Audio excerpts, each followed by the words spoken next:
always, Mark Rutte. Now he's Secretary General of NATO and doing a fantastic job. Everybody, every report I've gotten is what a great job he did, and I'm not at all surprised when I hear it. We had to support him, and we supported him as soon as I heard the name. But he was a fantastic prime minister, and he's doing a fantastic job. An even tougher job. Which is tougher, being the prime minister of Netherlands or? This job is quite tough. I would think this is a little but Dutch politics is also brutal. So. But this is pretty tough. But you're doing good. We're going to be discussing a lot of things. Obviously, we'll be discussing what's happening with respect to Ukraine and Russia.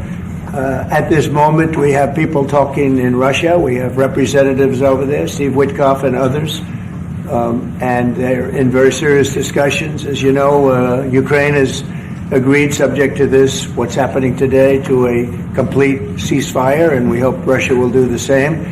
Thousands of people are being killed, young people, usually, mostly young people. We were just talking about it. Thousands of young people are being killed a week, and we want to see that stop. And they're not Americans, and they're not from the Netherlands for the most part. No. They're from Russia, and they're from Ukraine, but they're people. And I think everybody feels the same way. We want it to stop.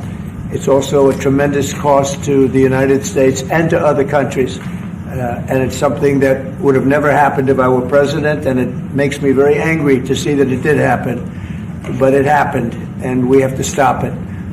And Mark has done some really good work over the last week. We've been working together, and he's done some really good work, so I'm very happy about that. We'll also be talking about trade and various other things, and I think we'll have a very, very strong day. We're going to have lunch afterwards. That'll go, and then we'll see you all later. But Mark, would you like to say something? Yeah. First of all, thank you so much, Mr. President, dear Donald, again for hosting me, and but also for taking time in Florida.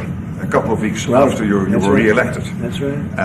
And of course our phone call a couple of weeks ago, and I must say, Trump 45, you originated the fact that in Europe we are now spending, when you take it to aggregate, 700 billion more on defense than when you came in office in 2016, 2017. But that was Trump 45. But then when you look at Trump 47, it's going to be hard to tell. What happened the last couple of weeks is really staggering. The Europeans committing to a package of 800 billion defense spending. The Germans now, potentially up to $500 billion extra in defense spending. And then of course you had Keir Starmer here, the British Prime Minister, and others, all committing to much higher defense spending. We're not there. We need to do more, but I really want to work together with you in a run-up to the The Hague Summit to make sure that we will have a NATO which is really reinvigorated under your leadership, and we are getting there. We also discuss defense production, because we need to produce more weaponry. We are not doing enough. And not in the US, not in Europe, and we are lacking behind when you compare to the Russians and the Chinese. And you have a huge defense industrial base. Europeans buying 4 times more here than the other way around, which is good because you have a strong defense industry, but we need to do more there to make sure that we ramp up the production and kill the red tape. So I would love to work with you on that. And finally, Ukraine. You broke the deadlock. As you said, all the killing, the young people dying, cities getting destroyed. The fact that you did that you started the dialogue with the Russians, and the successful talks in Saudi Arabia now with the Ukrainians. I really want to commend you for this. So, The Hague is my hometown. I love to host you there in the summer and work together to make sure that will be a splash, a real success, projecting American power on the world stage. What Mark is saying is when I first went to NATO, my first meeting, I noticed that very few people were paying. And if they weren't paying their fair share. There were only 7 countries that were paying what they were supposed to be paying, which was... It's even worse. Could be even worse. But there were just very few countries that were paying, and even the paying, it was at 2%, which is too low. It should be higher. It should be quite a bit higher. But you had Poland, and I remember Poland was actually paying a little bit more than they were supposed to, which I was very impressed with. They've been actually terrific, and some of the others. But most of them weren't paying, or they were paying very little. And I didn't think it was appropriate to bring it up there, but I said it's going to be brought up at my next meeting. And my next meeting, the first meeting, you want to give them a little break. The second meeting, it began, and I was able to raise hundreds of billions of dollars. I just said, we're not going to be involved with you if you're not going to pay. And the money started pouring in, and NATO became much stronger because of my actions and working along with a lot of people, including Mark, but they would not pay for other presidents, and I don't think other presidents even knew that they weren't paid. I asked first question, has everybody paid up? And literally, I mean, they told me 7. You could be right, it could be 3, but that makes it even worse. But they just weren't paying. And I said, no, I won't protect if you're not paying. If you're delinquent or if the money isn't paid, why would we do that? And as soon as I said that, got a little hit from the press because they said, oh, gee, that's not very nice. But if you said the other, nobody would have paid. And the money started coming in by the billions. And, hundreds of billions of dollars flowed into NATO, and NATO became strong. Yeah. And you remember that. Your predecessor, who I thought was a very good man. Absolutely. Yes, Stoltenberg. He sends his best greetings. He was terrific. Stoltenberg, Secretary General. And he made the statement that when Trump came in, the money started coming in like we never saw before. Hundreds of billions, actually probably close to $600 billion came in, and NATO became strong from that standpoint. And now we have to use it wisely, and we have to get this war over with, and you'll be back to a normal, much more normal life. And maybe we're close. We're getting words that things are going okay in Russia, and it doesn't mean anything until we hear what the final outcome is. But they have very serious discussions going on right now with President Putin and others, and hopefully they all want to end this nightmare. It's a nightmare. It's a horrible thing. When you look, I get pictures every week. They give me the pictures of the battlefield, which I almost don't want to see. It's so horrible to see young people laying arms and legs and heads laying all over the field. It's the most terrible thing that you'll ever see.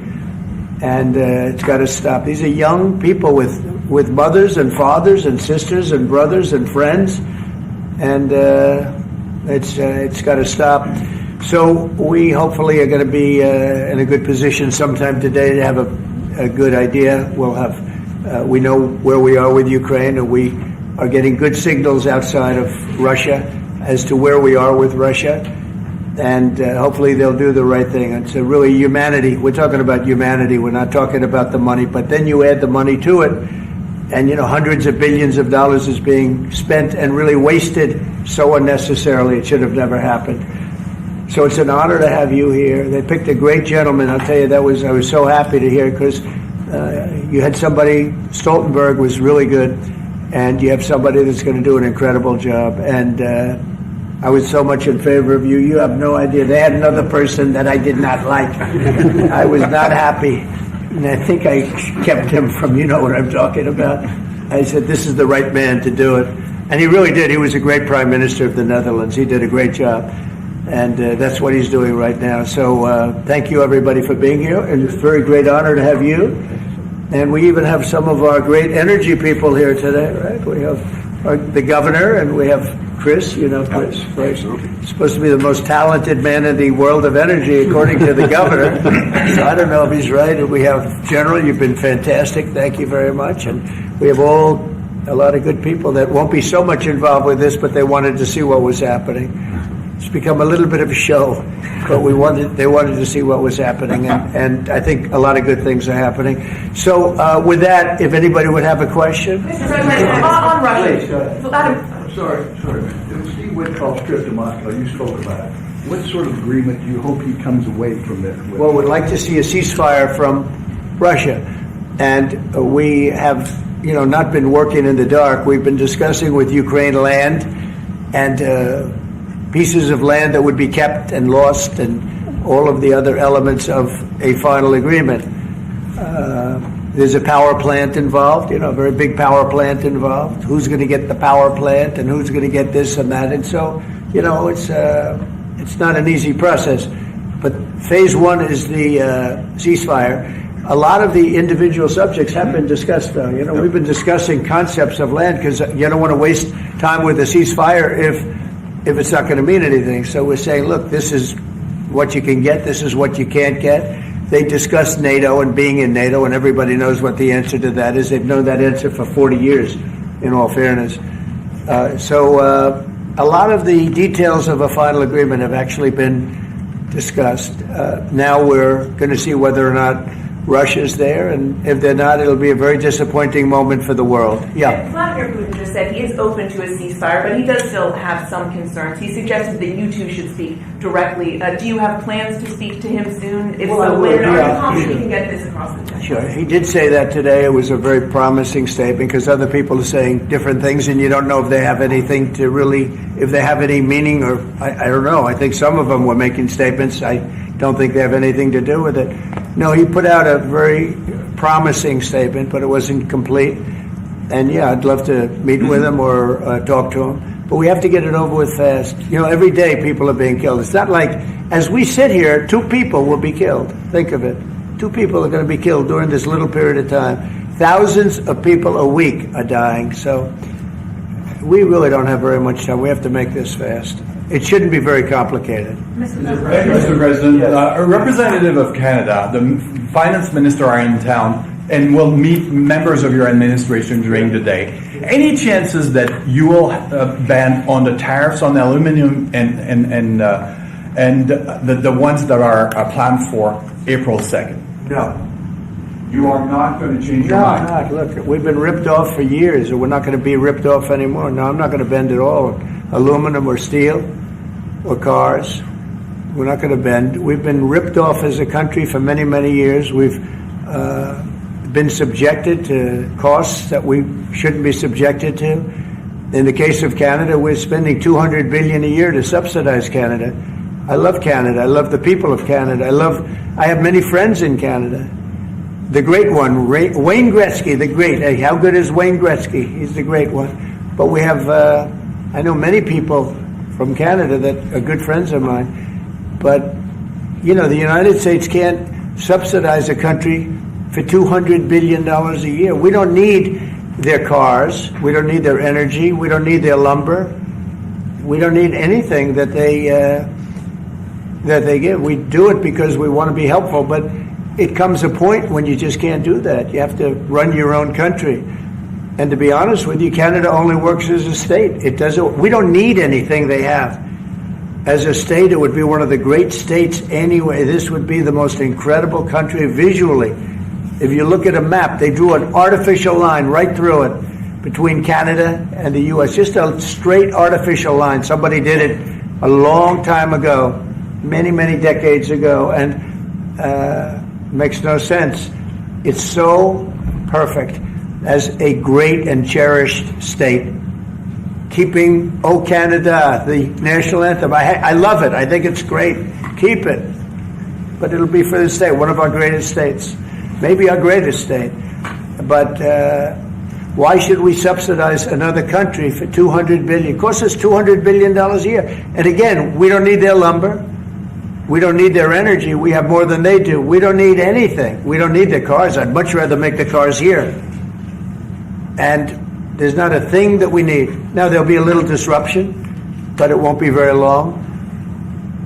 But they need us. We really don't need them. And we have to do this. I'm sorry. We have to do this. Yes. Mr. President, Yeah. you have made it very clear that NATO needs to step up, although great progress has. We envision this new transatlantic. You're talking about NATO stepping up? Well, NATO is stepping up for this man. This man is a man that only knows how to step up. And we have the same goal in mind. We want the war ended. And he's doing his job. He only knows how to do a good job. That's one thing. That's why I fought for him to get that job. Because they had some other candidates that I'll tell you would not have done a very good job. I need this part of the move for my family. So we'll get you a clip. We're going to get him a clip of that little last statement. The rest of the statements he doesn't care about. So how does this new transatlantic cooperation, how do you envision it? Well, that's one thing. I mean, you know, we're on the other side of the ocean. And they're right there. And yet we're in for $350 billion because of Biden. And they're in for $100 billion. So it's a big difference. And it's unfair. And I said, you have to equalize. They should equalize. They should have. It should have never happened where Biden just gave this money away. Now, as you know, we have an agreement with Ukraine on the rare earths and other things, and that'll get us something back, a lot back. It'll get us our money back. We're not doing it for that, though. I'm just doing this to get the war stopped. I'm doing it really to save lives, but at the same time, we were treated very unfairly, as we always are by every country. And we're in for very substantially more than the European nations are in for, and that shouldn't be. You know, they're much more affected by it than we are, because we do have an ocean in between. But I don't know. I think good things are going to happen. I really do. I think good things are going to happen. I do say, we were talking before, and Mark was very nice. He said, if you would get involved, there would be you'd just be going on. This thing would have gone on for a long Breaking time. a deadlock. It was crucial. Yeah, we broke a deadlock. We did break a deadlock. I hope it's meaningful. Yes, did you have one? Yeah. Yes, sir. Thank you, Mr. President. Amanda Head with Just the News. On the southern border, you've got DHS and ICE who are reporting that there was a little bit of fudging of numbers during the Biden administration on both the catch and the release side with respect to reporting the number of illegals coming into the They country. cheated on the numbers. The numbers were. I love that question. Who are you with? Just the News, Amanda Head. Very nice. That's good. That's Do you good. know how many of those are criminal illegal aliens? And Many of Biden's out of office. Alejandro Mayorkas, who could No, tell Biden fudged the numbers. The numbers were totally fake. And he gave fake numbers. I knew they were fake. Everybody knew they were fake. But now it came out. And terrible what they did. That administration was a horror show for this country. Can you hold anyone accountable? Well, I don't know. They gave phony numbers. And phony numbers are a very bad thing to give. But I'm not sure about that. I don't know how it would play. We want to get it straightened out. We're after many, many bad people that were let into our country, and Kristi Noem and my friend Homan. How good is Tom Homan doing, right? And they're after him, and you see they're taking him out in record numbers. Gang members, gang leaders, drug dealers. There's a problem the Netherlands does not have. The Netherlands never had this problem. If you'd like to take it, Yeah, a few drug dealers. I could deliver some people. I could deliver some nice people to the Netherlands if you'd like. I'm not sure. No, what he did to this country, letting 21 million people flow through an open border. Many of those people were hard criminals from prisons and jails, from mental institutions, and I always say insane asylums, because they were seriously deranged. And they're here from, not South America, from all over the world. From South America, but from all over the world. And it's so sad. You'd say, why would anybody do this? Why? Yeah, go ahead. And one more. There's some new internal Democrat polling that doesn't look great for Democrats, but it also has 54% unfavorability for Republicans in swing states and battlegrounds for the midterms. Do you consider those voters capturable for Republicans? Yeah, well, we did. You know, I won every swing state, as you know, by a lot. And I won the popular vote by a lot. And we won the counties. If you look at the counties and district plan, we had 2,725, and they had 501. That's why the map is all red. So we had a great thing. Yeah, I think winning from the Democrats, if you look the other night, I made a speech, and I introduced two young ladies who were killed, viciously, violently killed. Young, unbelievable, both outstanding people. They were killed by illegal aliens. And the Democrats wouldn't get up and applaud. The mothers were, inconsolable. They were crying, and everybody was crying. The Democrats sat there with stone faces. They didn't clap. They didn't stand. They didn't do anything. We had a young man with very serious cancer. His dream is to be with the police department someday. And he was introduced. They didn't even clap. They were disgusting, frankly. They were disgusting. There's something wrong with them. They're deranged. They're deranged, like Jack Smith. They're deranged people. And I never saw anything like it. I'm standing up, and I introduced the mother and the parents of these two young girls that were just recently essentially killed, violently killed. And the Democrats are like this. It's so sad. And I saw this morning where one of them is pretty well known, one is fighting like crazy over men being able to play in women's sports. I said, I thought that was tried. I thought that was about a 95%, I think it's a 95% issue. But in a way, I want them to keep doing it because I don't think they can win a race. And I tell the Republicans, I said, don't bring that subject up because there's no election right now. But about a week before the election, bring it up because you can't lose. And everything's transgender this, transgender that. They have bad politics, but one thing, they stick together. I wish, and the Republicans stick together mostly, but we have a couple that are grandstanders. You always have grandstanders in life. But the Democrats, they have grandstanders, but when it comes to a vote, they do stick together, right? Yes, sir. It seems like they'll stick together on the shutdown. Will that hurt Democrats going into midterms? Well, if they do a shutdown, and ultimately that might lead to very, very high taxes, because we're talking about a shutdown, we're talking about getting to work immediately on the greatest tax bill ever passed. That was the one we did. It was a renewal, and it's an addition to it. And we're going to cut people's taxes. And if we don't open, the Democrats are stopping all of these good things that we're providing. We're providing the greatest package of benefits that this country's ever provided. The biggest part of that's going to be tax cuts for the middle class and for businesses, small businesses, employers, people that hire people in jobs. And if it's shut down, it's only going to be, if there's a shutdown, it's only because of the Democrats. And they would really be taking away a lot from our country and from the people of our country. Mr. President, on tariffs, you made clear you're not backing down from this, but many American small business owners say they are concerned that these tariffs are going to hurt them. What's your message to them? They're going to be so much richer than they are right now. And we have many. Yesterday, General Motors was in. They want to invest $60 billion. The people from Facebook were in yesterday. They're going to invest $60 billion by the end of the year. Other people are talking about numbers. Apple, as you know, a few days ago announced $500 billion investment. They're going to build their plants in the United States, which, as you know, almost all of their plants are in China. Now they're building in the United States. Look, the reason is two things. Number one, the election, November 5th. And the other thing is tariffs. I think probably in that order. But Tim Cook came in and he announced 500 billion, not million. 500 million's a lot when you think about it, right? Sure.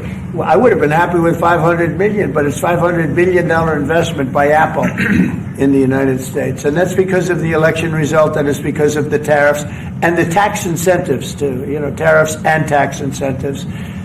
And I've never seen anything like it. We have plants going up now in Indiana. We have plants going up in Michigan. A lot of plants going to be planned from. I'm trying to steer them to Michigan because Michigan got so badly beaten by, what happened with Europe. If you look at Europe, take a look at the EU. We're not allowed to sell cars there. It's prohibitive because of their policies and also their non-monetary tariffs. They put obstacles in your way that you can do nothing about. But if you take a look at what happens, so we sell no cars to Europe. I mean, virtually no cars. And they sell millions of cars to us. They don't take our agriculture, we take their agriculture. It's like a one-way street with them. The European Union is very, very nasty. They sue our companies. Apple was forced to pay $16 billion on a case that, very much like my cases that I won. They shouldn't have been even cases, but we felt they had no case, and they ended up having an extremely favorable judge and decision. But they're suing Google, they're suing Facebook, they're suing all of these companies, and they're taking billions of dollars out of American companies, many more than the ones I just mentioned. And I guess they're using it to run Europe or something. I don't know what they're using it for, but they treat us very badly. China obviously treats us very badly. Almost everybody does, and I blame past presidents, to be honest, because when I was president, we received so far about $700 billion from China over the years on the tariffs that I put in. No other president got 10 cents from China. And that was only beginning, except for COVID.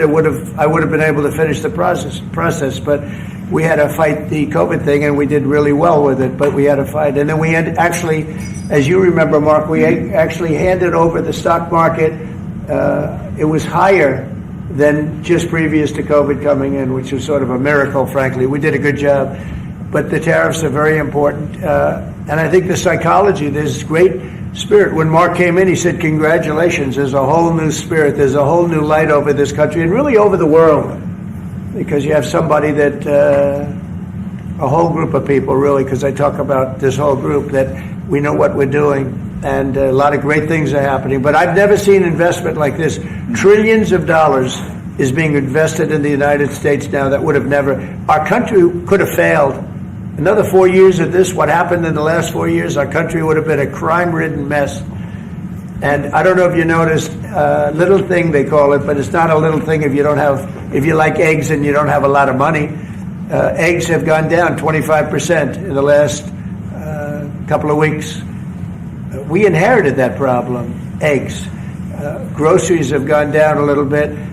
Energy's gone down. Do you want to speak to that for a second, Governor? Would you just say a couple of words, you and Chris, about energy, what's happened? Well, happy to, but I think that Chris and I just came from CERAWeek, which is the largest conference in the world, so global leaders, people from the EU, officials from all the energy-producing countries, all there, and all the global nationals, all the U.S. The spirit of that group is through the roof because now they realize that in the United States that President Trump's policies are pro-developing more energy, as opposed to we're trying to shut down energy, and that pro-growth, pro-business, pro-energy approach is giving people the optimism. So then the markets are reacting to that, and energy prices on the futures market are going to go down because people know we're not going to be killing off the energy we need for prosperity in all of our countries, but also for peace. Because people have used energy to fuel these wars that President Trump is working so hard to end, and we know that high energy prices were driving the inflation that he talked about. So it accomplishes two goals for us, which is prosperity for the world, peace for the world, when we have smart energy policies, and President Trump has brought common sense back to how we think about energy. And it's brought down now $65 a barrel, I saw this morning. That's phenomenal news, and that's what brought it up. The energy they took our beautiful energy policies and they just messed them up. And then they went immediately back to them but by that time they lost it. They lost that Bronco, as the expression goes. Chris, do you have something to say? Oh, I think Doug said it well, but you just can't overstate how important the return of common sense, the return of knowledge about energy and pro-American consumers, pro-investment in our country. I think globally that was welcomed. It means capital flows, it means more sobriety and lower energy prices, more economic opportunity for Americans. So yeah, it was elated atmosphere at a global energy conference. Well, we're working on one project. It should be very easy. It's a pipeline going through a small section of New York.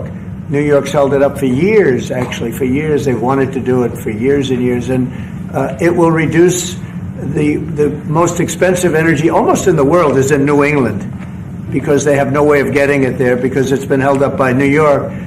And the whole of New England and Connecticut and New York, the energy prices are through the roof. And this one pipeline will save per family $2,500 just on heating and another $2,500 on everything else. So the energy, by just a simple pipeline going through an area that wants it, an area that's not a rich area, it's actually a very poor area, would create jobs and everything else. And it's going to be way underground. Nobody's going to see it. Once they fill it up, nobody's going to see it. Nobody's going to know it's there. And families in New York and Connecticut and New England are going to save $5,000 a family. Think of that. Because right now they have the highest energy prices maybe in the world, they say. New England is a disaster. So we're working on that. In fact, the governor's coming in, Governor of New York, Kathy Hochul, who's a very nice woman. She's coming in tomorrow morning at 9 o'clock. To meet me on that and other things, not only that, but other things. So I hope we don't have to use the extraordinary powers of the federal government to get it done, but if we have to, we will. But I don't think we'll have to. I can tell you Connecticut wants it and all of New England wants it. And who wouldn't want it? And it's also jobs on top of everything else. So that's going to be very exciting. So we're meeting with the governor tomorrow morning. Mr. President, somebody told a question. Thank you, Mr. President. Greenland. What is your vision for the potential annexation of Greenland and getting them potentially Well, I think it'll happen, and I'm just thinking, I didn't give it much thought before, but I'm sitting with a man that could be very instrumental. You know, Mark, we need that for international security, not just security, international. We have a lot of our favorite players, cruising around the coast, and we have to be careful. And we'll be talking to you. It's a very appropriate, really a very appropriate question. There's an Thank issue you in the very High much. North, so the Arctic. So what you did. So when it comes to Greenland, yes or not joining the US, I would leave that outside for me, this discussion, because I don't want to drag NATO in that. But when it comes to the High North and the Arctic, you are totally right. The Chinese are now using these routes. We know that the Russians are rearming. We know we have a lack of icebreakers. So the fact that the outside Russia, there are 7 Arctic countries working together on this under US leadership is very important to make sure that that region, that part of the world stays safe. And we know things are changing there, and we have to be there. Well, we just had an election there the other day. Do you see a referendum, a plebiscite, where the people of Greenland would be in a position to decide if they want to become part of the United States? Yeah, it was a good election for us, as you know. It was not a referendum. It wouldn't be called that. It was an individual election. But the person that did the best is a very good person, as far as we're concerned. And so we'll be talking about it, and it's very important. Mark mentioned the word icebreaker. So we've ordered, we're in the process of ordering 48 icebreakers. And Canada wants to know if they could use them. I said, well, you got to pay for them. Think of it, Canada. We pay for their military. Canada pays very little for their military because they think we're going to protect them. But even with the icebreakers, so we're going to order 48, and Canada wants to be part of the deal. I say, you got to get your own icebreakers. I mean, if you're a state, you can be part of the deal. But if you're a separate country, you've got to get your own icebreakers. Russia, as you know, has about 40 of them, and we have one big icebreaker.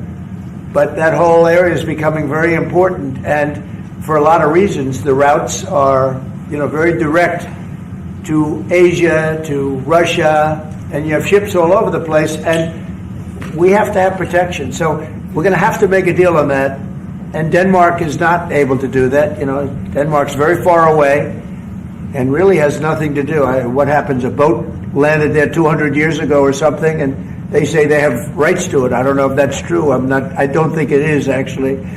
But we've been dealing with Denmark, we've been dealing with Greenland, and we have to do it. We really need it for national security. I think that's why NATO might have to get involved in a way, because we really need Greenland for national security. It's very important. We have a couple of bases on Greenland already, and we have quite a few soldiers, and maybe you'll see more and more soldiers go there. I don't know. What do you think about that, Pete? So, don't answer that, Pete. Don't answer that question.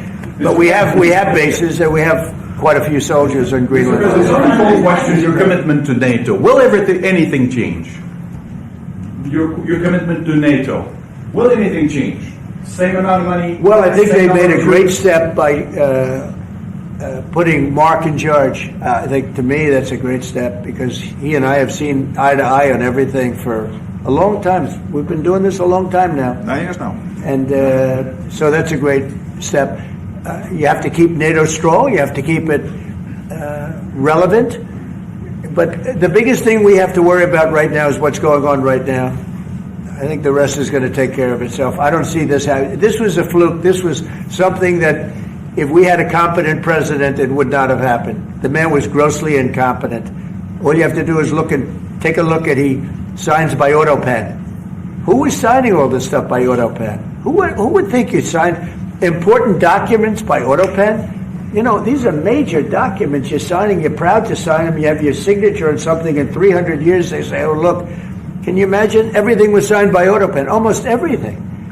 Nobody's ever heard of such a thing. So, should have never happened. Tomorrow at the Justice Department about law and order. Could you tell us a little bit about that? Yeah, we're going to be with the Justice Department. We have a great Justice Department. Pam Bondi is so fantastic, and Todd Blanche, and Emil, you got to know him a little bit. He was acting for a little while. And some other people are incredible in the Justice Department. And I consider the FBI to be a part of it in a sense, and Cash is going to be fantastic, and all the people. Dan Bongino, I love that. I mean, I love that. I think Dan is great. I think we have unbelievable people.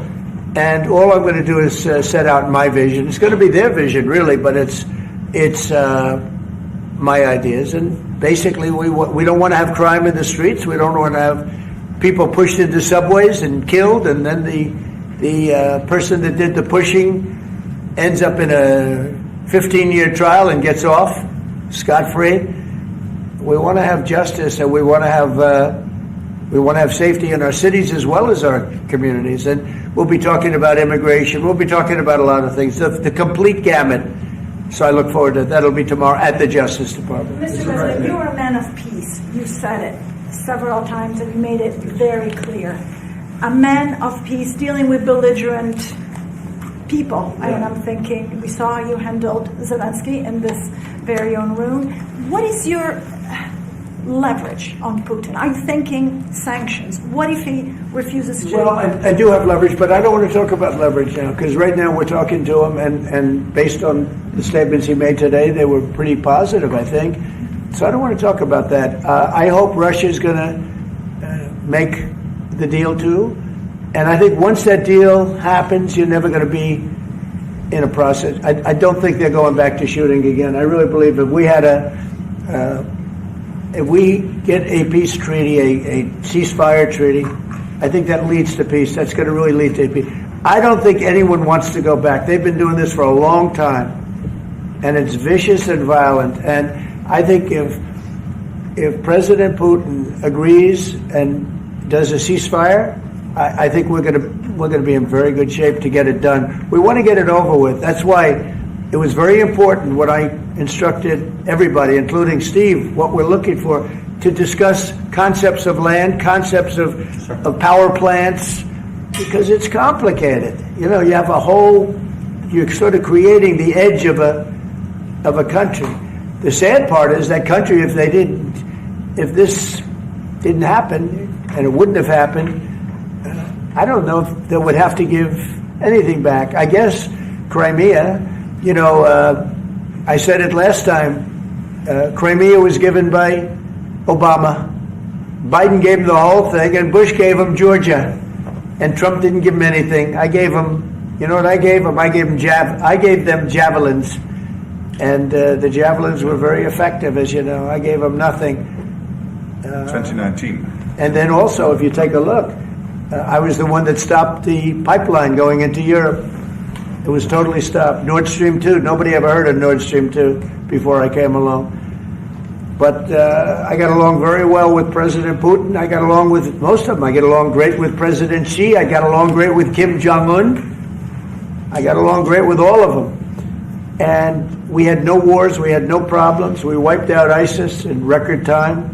General Raisin came, and he wiped them out. And he was going to be our new chief, right? He's going to be the head of Joint Chiefs of Staff. And he's a highly respected man. He's going to be great. Pete's going to be fantastic. I have no doubt about it. We have a great team, really great team. Yeah, please. Go ahead, please. Mr. President, some of our allies have said that they're worried that they could be the next to be attacked by Russia. You've spoken directly with the Russian president. Yeah. Do you think those fears are justified? No, I don't. I think when this gets done, it's done. They're going to all want to go home and rest. I don't see it happening. Nope, I don't see that happening. And we'll make sure it doesn't happen. Not going to happen, but we'll make sure it doesn't happen. Yeah, go ahead, please. Leaders from Russia and Iran are heading to Beijing tomorrow to discuss nuclear programs. What do you hope to get out of that? Well, maybe they're going to talk about non-nuclear programs. Maybe they're going to be talking about the de-escalation of nuclear weapons, because, you know, I was talking about that with President Putin very strongly, and we could have done something had that election not been rigged. We would have had something. I think I would have made a deal with Putin on de-escalation, denuclearization, as they say. But we would have de-escalated nuclear weapons, because the power of nuclear weapons is so great and so devastating. And right now, Russia and us have by far the most, but China will catch us within 5 years. China doesn't have, but they're in the process of building, and they build. And within 4 or 5 years, they'll probably have the same. And by the way, this is a Republican tradition. Ronald Reagan, when he negotiated with Right. Gorbachev in the 1980s Right. about bringing down the number of nuclear weapons, it's what you have been doing your first term, and it is important. It would be a great achievement if we could bring down the number. We have so many weapons, and the power is so great. And number one, you don't need them to that extent. And then we'd have to get others, because as you know, in a smaller way, Kim Jong-un has a lot of nuclear weapons, by the way, a lot. And others do also. You have India, you have Pakistan, you have others that have them. And we'd get them involved. But we started off with Russia and us. We have by far the most. And we were going to denuclearize. And that was going to happen. And then we were going to China. And I spoke to China. I spoke to President Xi about it. And he really liked the idea. You know, he'd like not to spend trillions of dollars building weapons that hopefully he's never going to have to use. And because they are very expensive also. So that would have been great. Okay, one or two more. There's been tension in the... Thank you. We're looking at an impending government shutdown Friday at midnight. Yeah. Democrats for 30 years straight have said if there's a shutdown, bad things happen. Do you anticipate direct negotiations yourself with conference leader of the Democrats, Chuck Schumer? If they need me, I'm there 100%. It's right now. It's 2 or 3 people. If it shuts down, it's not the Republicans' fault. You know, we passed a bill where we had an incredible Republican vote. We only had one negative vote, a grandstander. You know, one grandstander. There's always a grandstander in the lot. But it was amazing. People were amazed that the Republicans were able to vote in unison like that, so strongly. If there's a shutdown, even the Democrats admit it'll be their fault. And I'm hearing a lot of Democrats are going to vote for it, and I hope they do. This is an extension. But ultimately, we want to vote for one big, beautiful bill where we put the taxes in, we put everything in. We're going to have big tax cuts. We're going to have tremendous incentives for companies coming into our country and employing lots of people. It'll be, I called it, in a rare moment, one big, beautiful bill. That's what I like, and it seems to be that's where they're heading. And we'll have to take care of something to do with Los Angeles. A place called Los Angeles almost burned to the ground. By the way, I broke into Los Angeles. Can you believe it? I had a break-in. I invaded Los Angeles, and we opened up the water, and the water is now flowing down. They have so much water, they don't know what to do. They were sending it out to the Pacific for environmental reasons.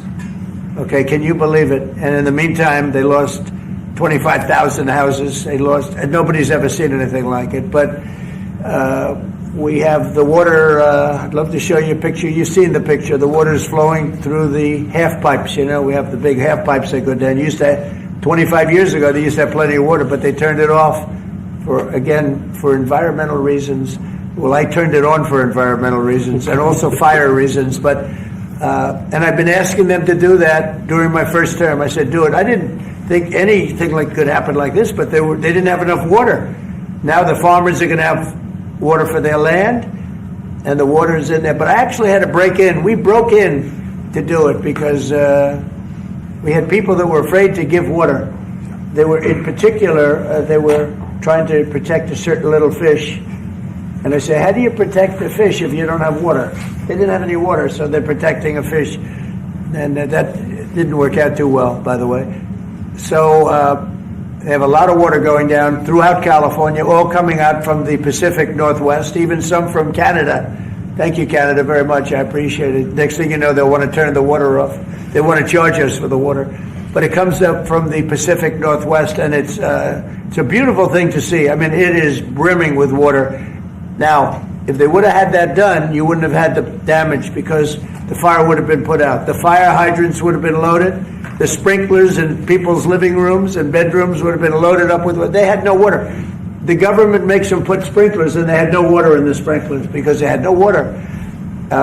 So the water is flowing, and we're going to have to give a lot of money to Los Angeles to help them. And the Democrats are going to want to do that. So that's the one thing different. And frankly, I think that makes it a lot easier. But one of the the big thing is we have the big, beautiful bill. We got to get that done. And that will put our country in a position like it's never been. It's a reduction of taxes. It's tremendous incentives for companies to come from all over the world into our country.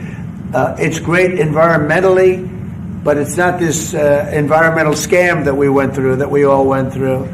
It provides for everything. It's a big, beautiful bill, and I hope we can get it approved, and that'll be next. But in the meantime, we have the continuing resolution, and the Republicans have approved it, and now the Democrats have to approve it, and I hope they will. And I think a lot of them, I can tell you that they want to. I've spoken to some of them. They really want to. Their leadership may not want them to. And if it closes, it's purely on the Democrats. One more? On Korea, sir, we've seen tension increasing in the peninsula. You've talked about Kim Jong-un. Do you have any plans of re-establishing the relationship you had during the first mandate? Well, I would. I had a great relationship with Kim Jong-un, North Korea. If I wasn't elected, if Hillary got in, you would have had a nuclear war with North Korea. He expected it. He expected it. And they said, oh, thousands of people. No, millions of people would have been killed. But I got in. We went to Singapore, we met. We went to Vietnam, we met. We got along really good. We had a very good relationship, and we still do. We still do. You don't have that threat that you had. I mean, look, when I was running the first time, it looked like there was going to be a war with North Korea. You know that better than anyone. Tensions were high. Yeah. And everybody it started off. was startled that you invited him for talks. Right. But you did. It started off very rough. And he wouldn't meet with Obama, wouldn't take his calls. I said, how many times did you call? They called a lot. He wouldn't take their call. He told me I wouldn't take his call. But with me, it did start off rough, if you remember. Very rough, actually, very nasty. That was a Singapore. And but then, no, before that, then it stopped. The rhetoric was extremely tough. It was... it was a little bit of UN, I remember. Yeah, that's right. It was a little bit dangerous. And then we met. They asked for a meeting, and then we met. And the meeting caused the Olympics, which was in South Korea, to become a tremendous success. Nobody was buying tickets for the Olympics because they didn't want to be nuked. And I met, and not only did the Olympics become successful, but North Korea participated in the Olympics. His sister visited. It was an amazing thing. And that was something that was an achievement of the Trump administration, great achievement. And so I have a great relationship with Kim Jong-un, and we'll see what happens, but certainly he's a nuclear power. Okay? Thank you very much, everybody. Thank you. Thank you very much. Thank you very much.